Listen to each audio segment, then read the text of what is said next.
Sheesh. Sometimes I think I need more help learning how to cast these videos correctly than I do learning Warmachine. My goodness, I butchered that first video. But here we are, take two, full of optimism. Let's do this. This is a viewer submitted video, which is great because I'm in between some content. Work was really crazy, so I haven't been able to play much or put much up. But we have Goreshade 2 versus Makeda 2. And we've got Bane Riders right there, a whole bunch of scrap thralls and Necrotechs with a Desecrator, and some Ripjaws and Machine Wraithe Engine. Goreshade's kind of in the middle, hanging out there with his Skarlock Thrall. Bane Knights and Bane Warriors and Tarturus. And the Bane Warriors have a UA. Across the board, and this whole video will be from the Crick's frame of mind and perspective, since he's the one who submitted the video to me and gave me a beautiful email of everything that happened in the game. It's hard for me to put myself into this situation, but his descriptions really helped me get through that.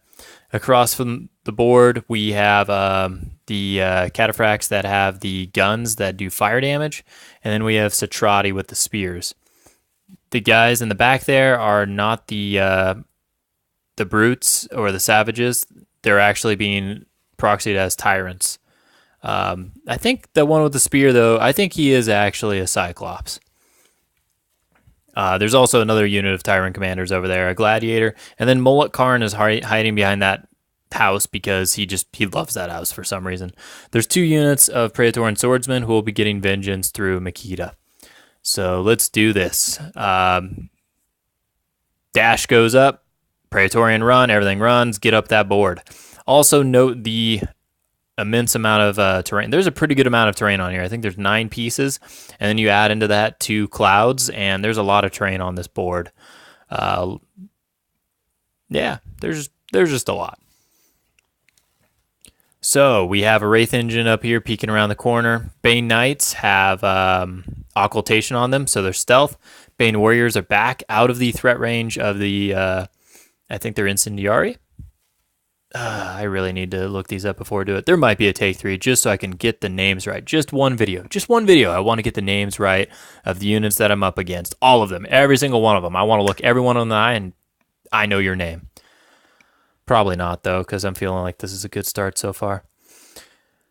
There's one Bane Rider up here as bait to try and trigger some sweet vengeance. The Bane Riders also have Mirage, so they're going to Mirage into those clouds and go where they want anyways. But a little bit of vengeance combined with Mirage, that's a pretty cool combo. Machine right there also seems like he can go wherever he wants, since there's nothing there with magic weapons. I'm actually a little bit surprised that the objective isn't magic weapons, because put it on a swordsman, send him into the Machine Wraith, be annoying, kill 2 birds with 1 stone. Maybe it was. I don't see notes about that, or I'm just bad at reading, which is also a very good possibility. So here we go. Yeah. Took the bait. Charged the Bane Rider. Also looks like he charged the Machine Wraith, so maybe he did get magic weapons. Maybe that was the thing. Probably, and he probably just missed because for some stupid reason, Machine Wraiths have okay defense and okay mat and speed 7, and pop out of Wraithe Engines. I really like Machine Wraiths. Looks like there's a guy up here into jam, and it looks like he killed a Bane Knight because there's one less Bane Knight. Incindiarii don't seem to have moved very far. And here we are, Molik Karn sitting behind that building. And so is the Gladiator. Now, I want to talk about Abyssal Gate. It has 2 targets in this game. And those 2 targets are Molik Karn and the Gladiator. Because the Molik Karn and Gladiator can kill the Desecrator and the Bane Riders and Wraithe Engine pretty easily. I'd be very, very tempted to basically have Ripjaw go over there, wherever the Wraithe Engine is going to end up. Like I think it ends up over there. I would put the Wraithe Engine over there, and Molik Karn can't see it, but the Gladiator can, and have the Wraithe Engine do Wraithe Engine things and kill stuff and make Machine Wraiths and pillage and plunder, because that's what Banes do in Cricks and stuff. Take that Gladiator and either put him up there by Makeda turned around or put him over there in that left pocket of Praetorian turned around. So that way, he has one less tool to deal with the Wraithe Engine, and the Wraithe Engine is a bigger nuisance behind enemy lines, since only one model can get magic weapons for one attack. Bane Riders do Bane Rider things and kill a whole bunch of stuff. I'm gonna be honest, looking at this side, Crix should be able to push up this right side really easily and clear out these Incindiarii.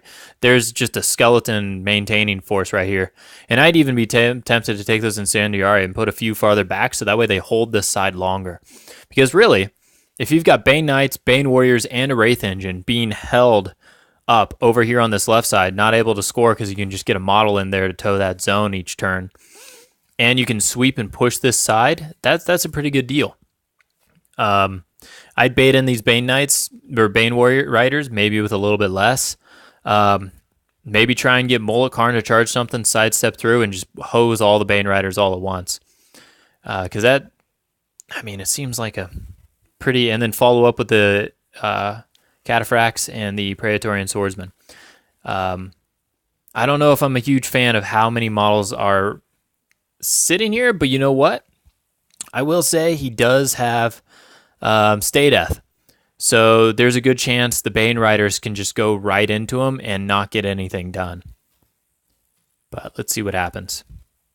Looks like the Desecrator shot right over there. Probably did some damage, and some Bane Riders went in, and looks like maybe they killed something, maybe they didn't. Maybe a little bit of stuff happened. Over here, the swarming of Crix. There's Crix all over the place. So that Gladiator, if I'm reading this right, goes over there and kills the Wraithe Engine. Molik Karn mulches some Banes. And all the Vengeance attacks all the way across the board just do nothing because they're mainly going up against high armor Bane Knights, or highish armor Bane Knights, and high armor Bane Riders. And the Vengeance attacks are POW 10s. It's really not their target market, going up against armor 18s, especially multi-box armor 18s. So let's see what dies. I'd expect a lot. Yep. Decent number of Bane Riders die.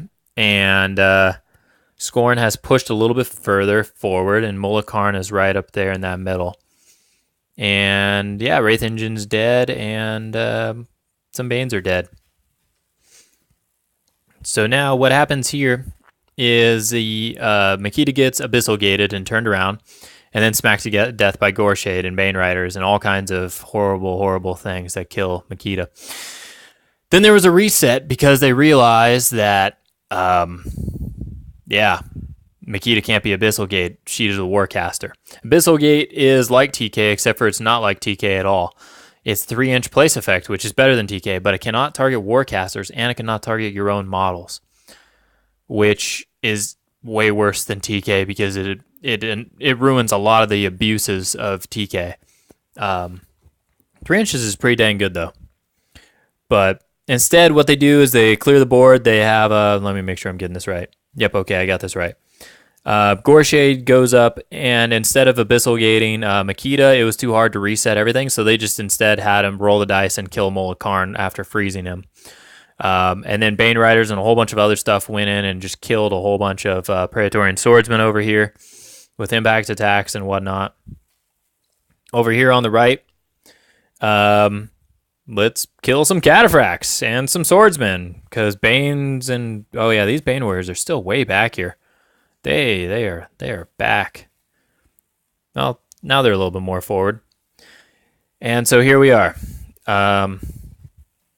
All those Praetorian Swordsmen turned into a pile of acid because there were Praetorian Swordsmen there, and now there's a 4-inch ring from the Desecrator. So that happened. Goreshade's up here, and lots of ways Goreshade could die. Looks like he is engaged to that dude.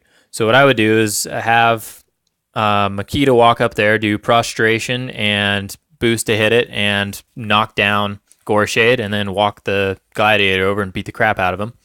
Or that Cyclops is tied up. The Tyrants can do pretty good damage. That would work. Other way you could do it is you could have the Gladiator can walk up and either headbutt or try and throw something into... there's nothing really good to throw. I look at power attacks in these situations. Power attacks, status effects for the guaranteed assassination. He's on one camp with 2 souls, but I don't think the souls help him at all on defense. It's power attacks is how you kill casters. Slams, knockdowns, throws. Throws are very reliable because usually you just have to pick up something that has lower defense and hopefully lower strength and then huck it in a very reliable, predictable, directly away from fashion at half your strength and have it land right on top of them, and then they're knocked down. But anyhow, I would go with the Makeda prostration in this attack, in this situation, and you should be able to get 2 of those attempts since it's cost 2, and you can get in melee with him, so he's not getting the in melee bonus, and that's worth the risk to me, because if you do land one of those 2 boosted prostrations, Gladiator just finishes Goreshade, and there's also Tyrant Commanders to charge in there and get work done as well. And yeah, Makeda's going to take D3 from each one of those because of Goreshade's arcane consumption, but screw it. Like, screw it. Just take it. Just take it. Anyhow, if I'm reading this right, a whole bunch of boosted things miss. Just miss. That's pretty much what the details say. Miss. Lots of misses. Then when they hit, low damage rolls, which are very unexciting. So that's pretty frustrating. The Goreshade assassination failed. And then, according to the notes, Goreshade boosts to hit Makeda. He hits Makeda. She is now stationary from Voas, which is Goreshade's signature sword. No matter what Goreshade you are playing, it is a POW 15 that does stationary. Versions 1 through 4. You do not want to get into contact with Goreshade. He's surprisingly good in combat because of the station, caster killing, at beast killing, anything that requires defense to stay alive. 1 boosted to hit roll and you're done.